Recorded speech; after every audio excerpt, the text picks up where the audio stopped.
Привет, колдуны! Вот есть у меня вот такой автомобиль в виде «Газель» называется. Вот в нем двигатель есть вот такой стук.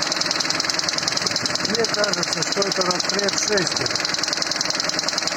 У кого какие мысли, подскажите, пожалуйста. Клапана проверял, все, зазоры нормально.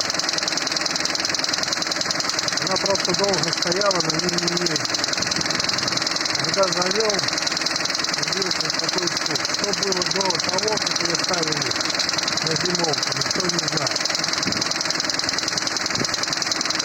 Всем спасибо,